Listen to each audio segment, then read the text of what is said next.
Students, last session में हमने देखा कि माइक्रोसॉफ्ट एक्सेल में हम फॉर्मेटिंग कैसे करते हैं। इसी फॉर्मेटिंग की एक अगली शक्ल, उस फॉर्मेटिंग को एनालिसिस की बेस बनाना है कि हम फॉर्मेटिंग कर रहे हैं किसी कंडीशन को यूज़ करते हुए, और फिर उसी कंडीशन को यूज़ करते हुए हम पूरे का पूरा एनालिसिस उसके ऊपर रन करें।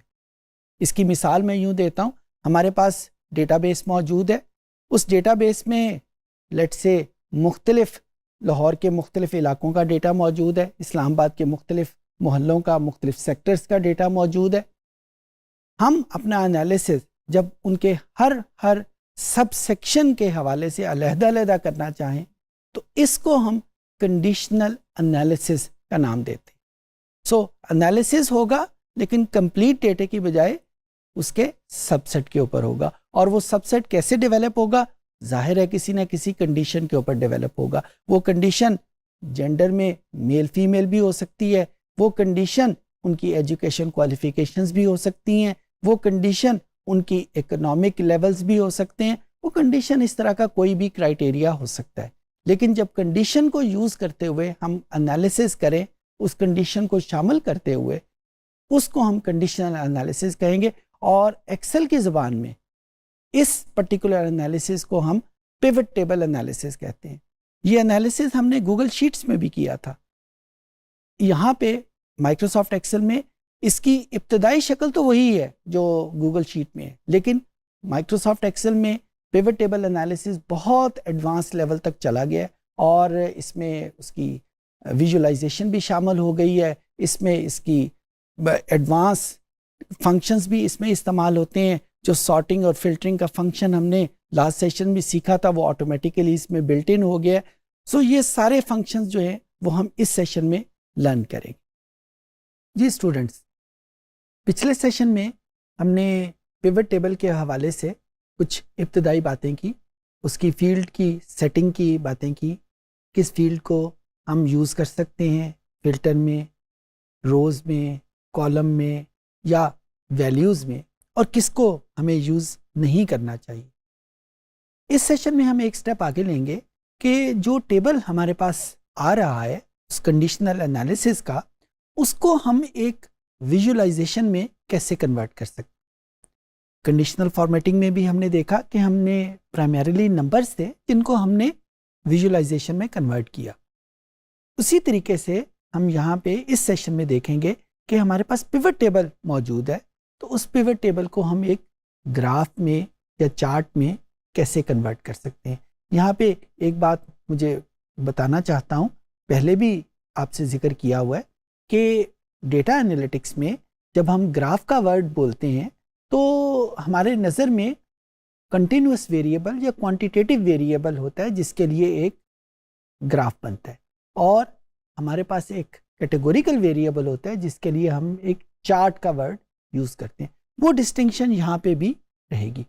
एक और बात भी यहाँ पे जहन में रखिएगा कि एक्सेल की भी कुछ लिमिटेशंस हैं, उन लिमिटेशंस का भी हम जहाँ पे जिक्र करेंगे, और उन्हीं ग्राफ और चार्ट के हवाले से, और इन्हीं लिमिटेशन की बेस के ऊपर हम ये फैसला करते हैं या हम इस बात पे मजबूर हो जाते हैं कि हम डेटा एनालिटिक्स के लिए एक्सेल की बजाय किसी और सॉफ्टवेयर को भी यूज़ करना चाहें। जाहिर है अगर हमें कुछ काम करना है, रिक्वायरमेंट है, और एक्सेल हमारी मतलूबा रिक्वायरमेंट पूरी नहीं कर रहा, तो हमें शिफ्ट करना पड़ता है किसी और की तरफ। तो हम कुछ हद तक वो भी डिस्कस करेंगे।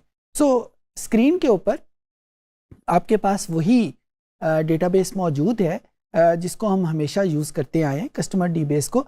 मैं एक पिवट टेबल यहाँ पे बना लेता हूँ जिसको फिर हम कन्वर्ट करेंगे एक विजुअलाइजेशन में। यहाँ पे इंसर्ट और फिर पिवट टेबल के बाद ओके का बटन प्रेस किया, और मैं यहाँ पे जेंडर और इनकम के साथ यूज़ करते हुए एक बनाता हूँ पिवट टेबल, और सम की बजाय मैं यहाँ पे एवरेज को यूज़ कर लेता हूँ। ये मेरे पास एक पिवट टेबल बन गया। जब मैंने इसको ग्राफ में कन्वर्ट करना है तो यहाँ पे आप देखें कि ये मेरे पास पिवट टेबल का एनवायरनमेंट है। पिवट टेबल का एनवायरनमेंट उस वक्त ऑन होता है जब हमारा कर्सर जो है वो पिवट टेबल के अंदर मौजूद है। अगर मैं कर्सर को बाहर ले जाऊंगा तो ये पिवट टेबल का एनवायरनमेंट ऑटोमेटिकली एक्सेल ऑफ कर देगी, और जो ही इस कर्सर को मैं पिवट टेबल के अंदर लेके आऊँगा ये पिवट टेबल का एनवायरनमेंट ऑटोमेटिकली ऑन हो जाएगा। सो इस चार्ट कन्वर्ट करने के लिए, चार्ट को डेवलप करने के लिए ये जो कर्सर है ये लाजमी तौर के ऊपर एक पिवट टेबल के अंदर होना चाहिए, बाहर नहीं होना चाहिए। यहाँ पे एक आइकन मेरे पास मौजूद है पिवट चार्ट, इसको क्लिक किया तो ये तकरीबन वही मेन्यू है जो एक्सेल में जनरल चार्ट के हवाले से हमारे सामने आता है, और एक्सेल इस वक्त हमें ऑफर कर रहा है एक कॉलम चार्ट। अच्छा, जब हम एक जनरल चार्टिंग या ग्राफिंग जब हम करते हैं तो इनमें से किसी भी ऑप्शन को हम क्लिक करें तो एक्सेल हमारे लिए वो चार्ट डेवलप कर देता है। फॉर एग्जांपल अगर मैं लाइन चार्ट बनाना चाहूँ, पाई चार्ट बनाना चाहूँ, एक्स वाई स्कैटर प्लॉट बनाना चाहूँ तो सिर्फ क्लिक करने की देर है, बाकी एक्सेल हमारे लिए वो ग्राफ बना देगा। अनफॉर्चुनेटली पिवट टेबल में या पिवट चार्टिंग में ये फैसिलिटी अवेलेबल नहीं है। ये वो लिमिटेशन है जिसका अभी थोड़ी देर पहले मैं जिक्र कर रहा था। पिवट टेबल में हम चार्ट जो डेवलप कर सकते हैं वो सिर्फ कॉलम और लाइन चार्ट डेवलप कर सकते हैं अनफॉर्चुनेटली।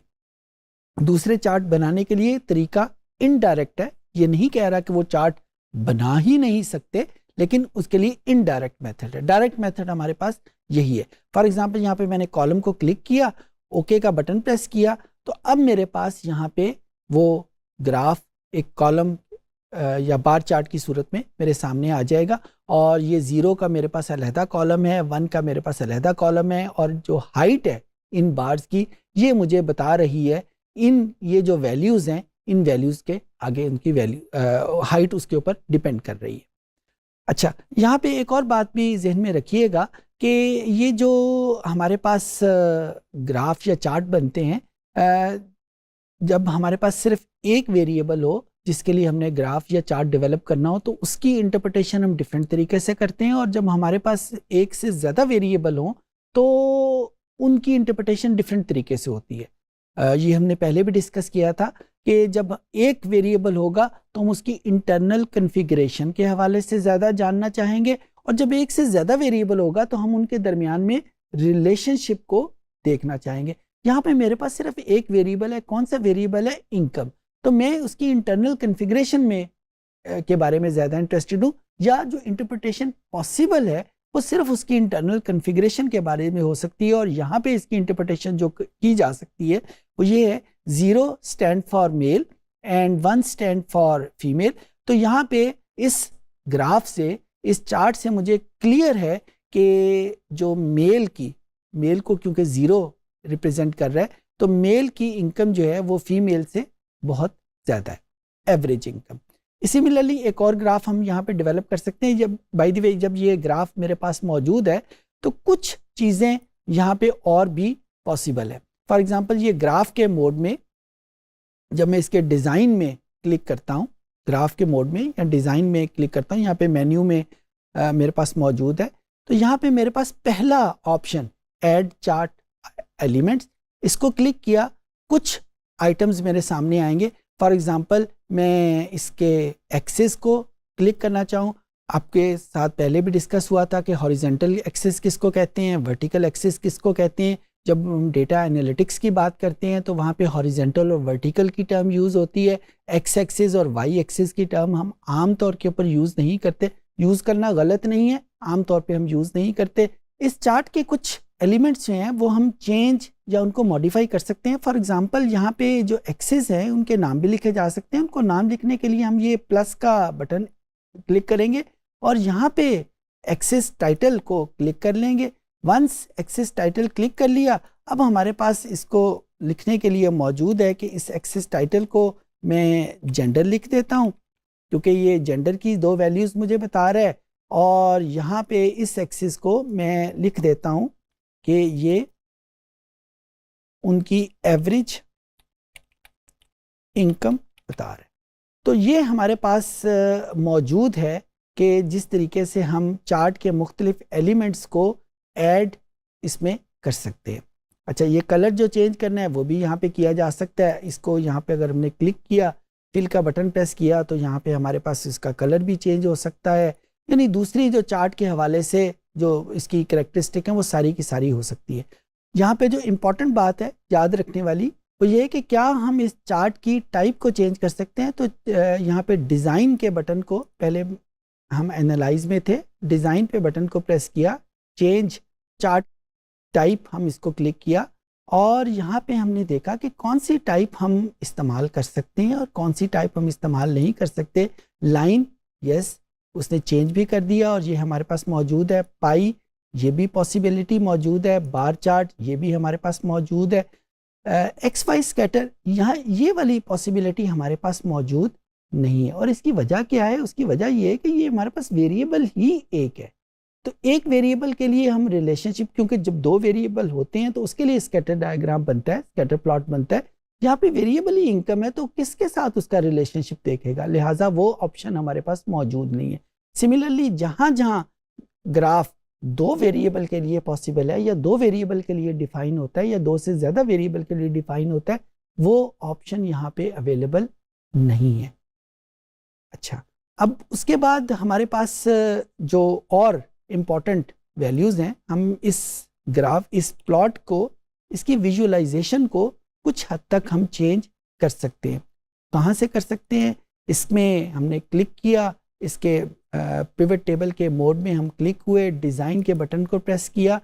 ये कुछ थीम्स हैं जो हम यूज़ कर सकते हैं अपने एक्सेल की पिवट टेबल को चेंज करने में। मैं यहाँ पे सिर्फ मैंने आपको बता दिया है कि ये कौन सी चीज़ें यहाँ पे पॉसिबिलिटी मौजूद